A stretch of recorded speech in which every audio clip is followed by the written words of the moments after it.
जी से हम लोगों ने सबने आशीर्वाद ले लिया है। ये वही हैं जिनके साथ क्या व्यवहार किया था, याद है आपको? याद है? और ये एफआईआर किस पे लिखा रहे हैं अभी लोकसभा में? समाजवादियों पर, विपक्ष के लोगों पर, पप्पू यादव पर, अवधेश जी पर, कांग्रेस पार्टी के नेता उन पर। तो एफआईआर इन पे क्यों नहीं हुई जिन्होंने हनुमान जी को इस तरीके से पेश किया था?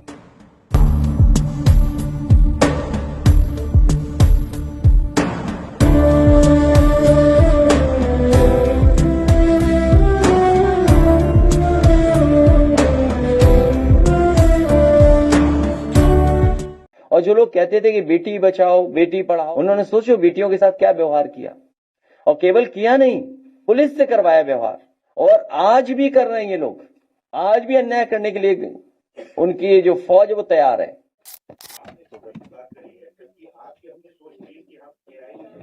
और स्मार्ट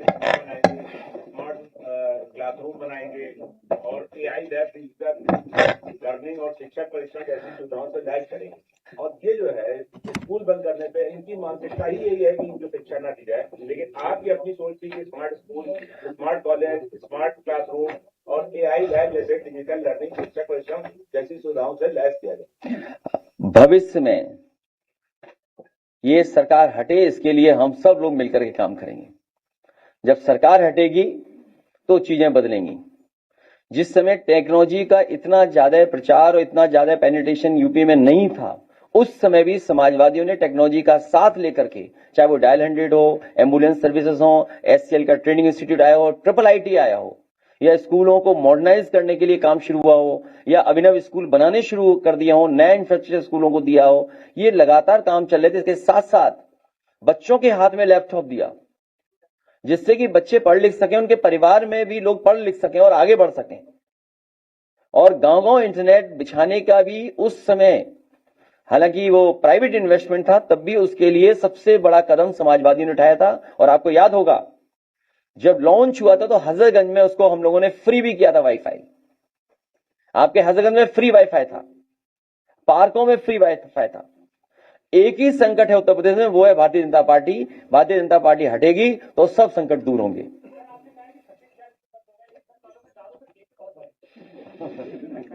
मेरा निवेदन है उस तरफ आप लोग न जाएं, उस तरफ जाने की आदत न डालें। और केवल वही नहीं बल्कि गांजे की भी सील बड़ी है। और पहले गोरखपुर की तरफ पकड़ा जाता था गांजा ज्यादा 2017 से पहले, लेकिन 2017 के बाद लखनऊ के आसपास बहुत पकड़ा जा रहा है। इसका कारण आप बताइए क्या हो सकता है? वो कल ही पकड़ा गया, कई किलो।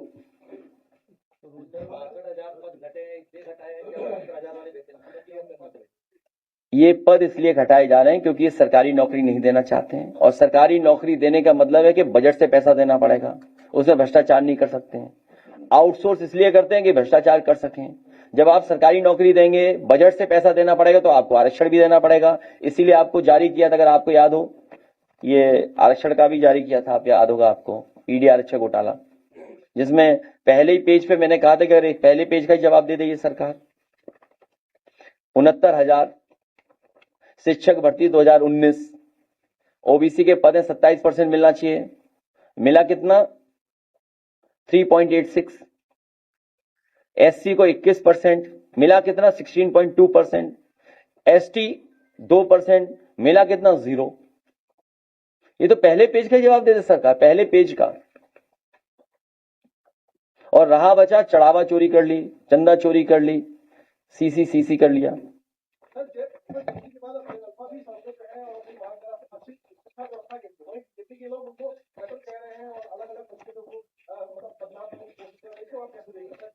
हालांकि समाजवादी पार्टी में जेनजी भी बड़ी संख्या में थे, अल्फा भी बड़ी संख्या में थे।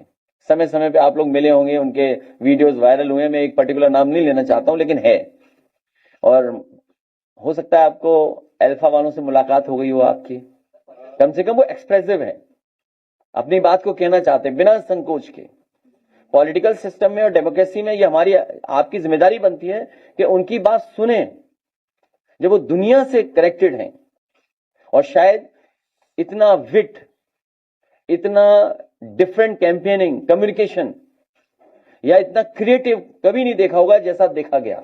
और जो लोग कहते थे कि बेटी बचाओ बेटी पढ़ाओ, उन्होंने सोचो बेटियों के साथ क्या व्यवहार किया, और केवल किया नहीं, पुलिस से करवाया व्यवहार। और आज भी कर रहे हैं ये लोग, आज भी अन्याय करने के लिए उनकी जो फौज है वो तैयार है।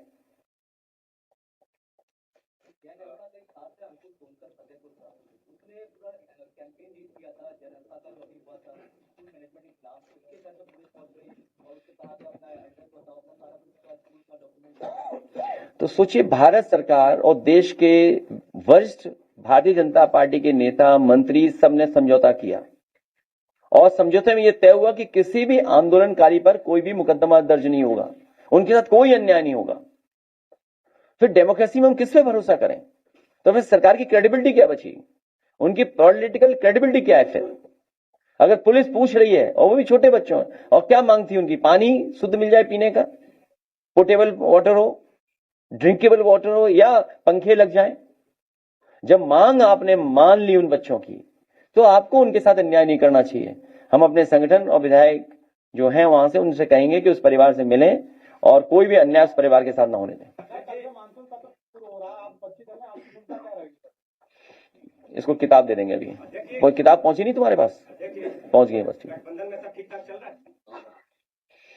प्रमोद तिवारी जी कह रहे आयुष जब उनसे सवाल पूछा गया राजीव राय का, आप क्या चाहते हो बताओ? हम तो कुछ नहीं, हम तो सवाल ना तुम लोकसभा में हो, हैं?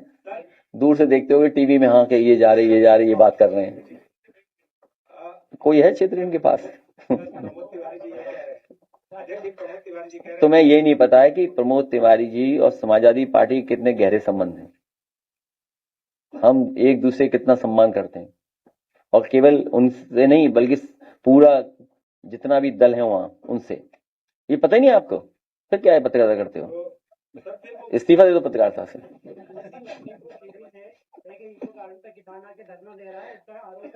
भाजपा के जो जिला पंचायत अध्यक्ष हैं उन्होंने उनके खेत पे कब्जा कर लिया है। भारतीय जनता पार्टी पूरे देश पे कब्जा कर रही है, और अयोध्या की बात हमने आपको पहले भी बताई थी। भारतीय जनता पार्टी जमीन जहां मिल जाए उन्हें, तालाब जहां मिल जाए वो कब्जा कर लेते हैं। लखनऊ का 2017 के लगभग आप अगर मैप निकालेंगे, जितने तालाब थे सब बीजेपी वालों ने कब्जा कर लिए। अब तालाब ही नहीं दिख रहे मैप में। अगर आप गूगल अर्थ से मैप निकालेंगे, सैटेलाइट अगर आप पे मैप होंगे, और इनफैक्ट आपको पता होगा कि जो विभाग है रिमोट सेंसिंग वाला, उनके पास बाकायदा नक्शे हैं, वो आइडेंटिफाई करके बता सकते हैं कि कहां पहले पानी था, तालाब था, क्या एरिया था।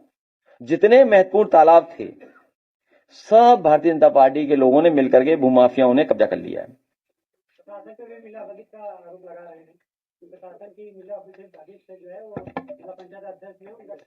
जितने भी भ्रष्ट लोग हैं, जितने भी जुल्म करने वाले लोग हैं, जितने भी पाप करने वाले लोग, सब बीजेपी में। बीजेपी, भ्रष्ट, जुल्म करने वाले लोग, पाप करने वाले लोग, बीजेपी। जितने भी भ्रष्ट हैं, बताइए एक्सप्रेस बना, टूट गया भाई। आपने हमने सबने देखा ना वीडियो तस्वीर। और क्या कहते हैं कि ये बहुत टेक्नोलॉजी का इसमें इस्तेमाल हुआ है, एक मॉडर्न टेक्नोलॉजी के साथ हमने सड़क बनाई इसको। और कितने दिन बाद ही हो गया वहां गड्ढे? 13 दिन बाद। बुंदेलखंड तो प्रधानमंत्री जी के जाने के बाद ही गिर गया था बुंदेलखंड। पूर्वांचल में तो न जाने कितने गड्ढे हैं आज भी, और जानवर कब आ जाए पता ही नहीं, किस रफ्तार से आ जाए पता ही नहीं है।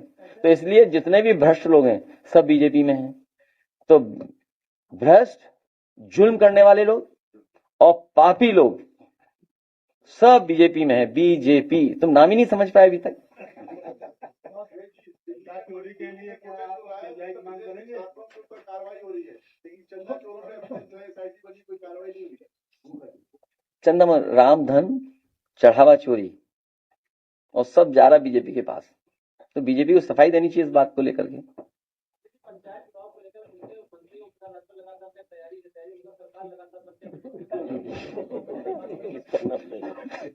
ऐसा है, अब ये मिलके आए कुछ दिन पहले, ओम प्रकाश जी से मिलाए हैं। निगेटिव मिला या पॉजिटिव मिला, या भगवान जाने क्या हुआ होगा फिर। शरीर में तो यही बड़े हैं।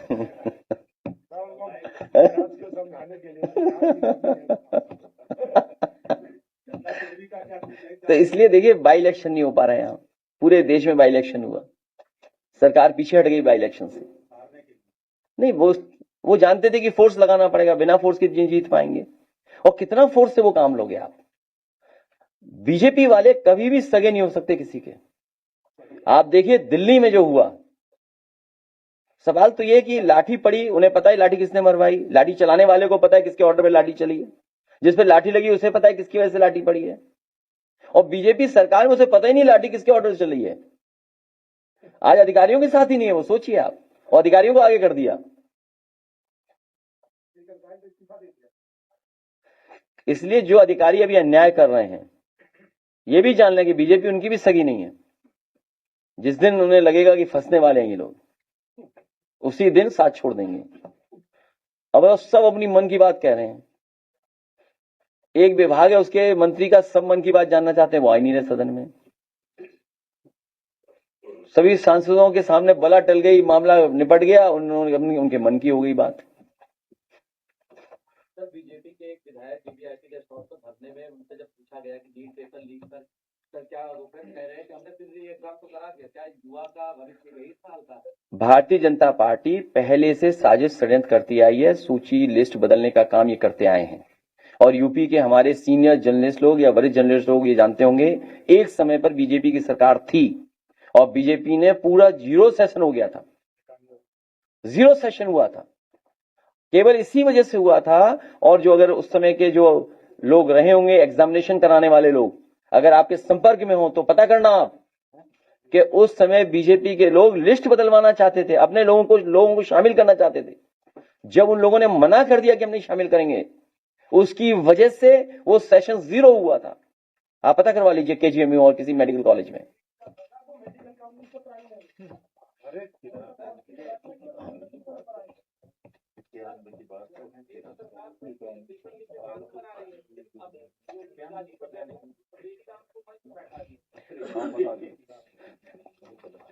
वो इसलिए बैठाए कि उन्हें भविष्य में और पेपर लीक कराने पड़ेंगे।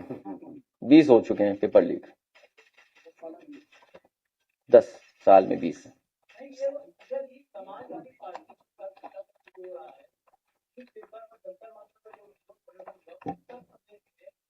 दो पार्टियों के 2 विधायक हैं, जो एक कैबिनेट है उसको पेपर लीक और प्रतियोगी परीक्षा होगा, तो क्या पार्टी उस मुद्दे को विधानसभा वो मुद्दा तो उठेगा ही उठेगा, और उत्तर प्रदेश के जेनजी और अल्फा भी देख रहे हैं कि जो पेपर लीक करते हैं वही सरकार में बैठे हुए लोग हैं।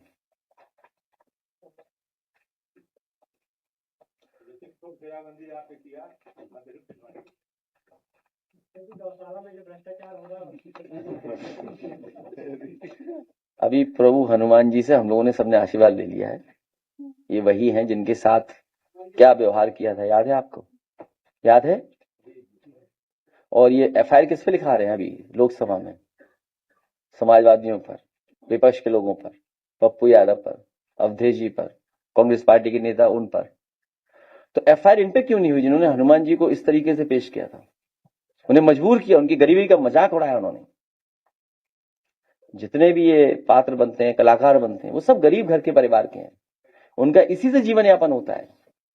इसलिए पहले भी मैंने कहा था, अगर आपको याद हो 22 से पहले, चुनाव से पहले, कभी डॉक्टर राम मनोहर लोहिया, नेताजी और हम सब लोग रामायण मेला कराते थे। रामायण मेला का बजट होता था चित्रकूट में और अयोध्या में। इन पात्रों को, जो कलाकार हैं, समाजवादी सरकार बनने पर इन कलाकारों को सम्मान दिया जाएगा। और साथ ही साथ जो हमारी हिंदुस्तानियत की परंपराओं को जो बढ़ावा देते हैं, जो भाईचारा, जो बंधु राष्ट्र बनाने के पक्ष में है, ऐसे कलाकार और ऐसे लोग, बुद्धिजीवी, कोई भी होगा, उन्हें हम लोग सम्मान राशि से जोड़ने का काम करेंगे। जिस तरीके से कभी समाजवादी सरकार में यश भारती हर वर्ग के लोगों को, चाहे वो शायर रहे हों, चाहे वो कवि रहे हों, चाहे वो कलाकार रहे हों, चाहे खिलाड़ी रहे हों, चाहे संस्कृति से जुड़े हुए लोग रहे हों, उन सबको सम्मान राशि दिया करते थे। भविष्य में हमारी हिंदुस्तानियत तहजीब को बढ़ाने के लिए, उन परंपराओं को बढ़ाने के लिए अगर हमें सम्मान राशि तय करनी पड़ेगी तो इन कलाकारों के साथ उनको भी सम्मान राशि देने का काम करेंगे। ये हम लोग 22 में भी कर चुके हैं, आपको याद होगा। जिस तरह से जो है सोशल मीडिया पे जन जी को माफी मांगने के लिए माफ कर दिया, तो डैमेज कंट्रोल का कोई तरीका? हालांकि मैं कोई वो नहीं हूं कि जो सुझाव दूं, लेकिन बीजेपी विश्व की सबसे बड़ी पार्टी, सबसे बुद्धिजीवी पार्टी, उन्होंने प्रधानमंत्री जी को फंसा दिया, उन्हें रील बनाने के लिए, और जन जी ने उनकी रील बना दी। भाई पूरी बीजेपी ने उन्हें आगे कर दिया, रील बनाइए आप। और जब हम लोग इंस्टाग्राम पे रील देखते हैं तो बड़ा दुख होता है, कैसी कैसी रील बन करके आ रही हैं। इसलिए बीजेपी वाले किसी के सगे नहीं है।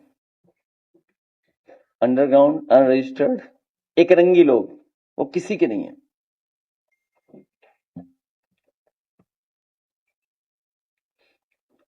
अब हम लोग जा सकते हैं। प्रभु हमारे इंतजार कर रहे हैं, उनसे आशीर्वाद लेना है। अरे वो जैन जी पत्रकार नहीं आ रहा, चल क्या हो गया उसको? ओ पहले आपके दादा का, पहले फिर तुम्हारा।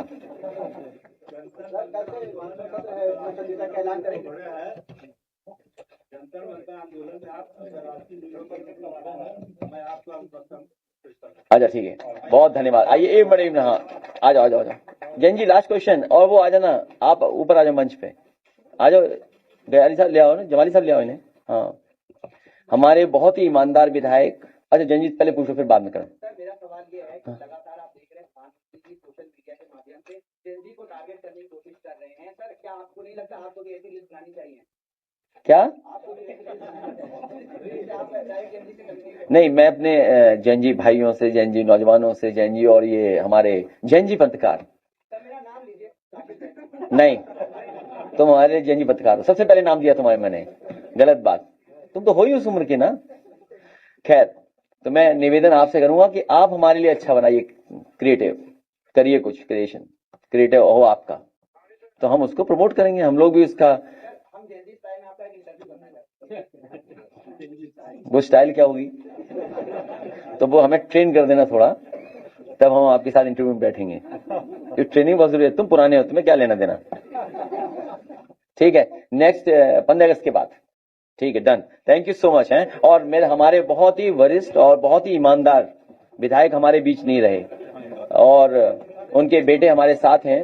हम सब लोग दुखी भी हैं और परिवार के दुख में शामिल भी हैं। बस 2 मिनट उनके ना रहने पर हम लोग शोक प्रकट करेंगे, 2 मिनट का शोक मौन करेंगे।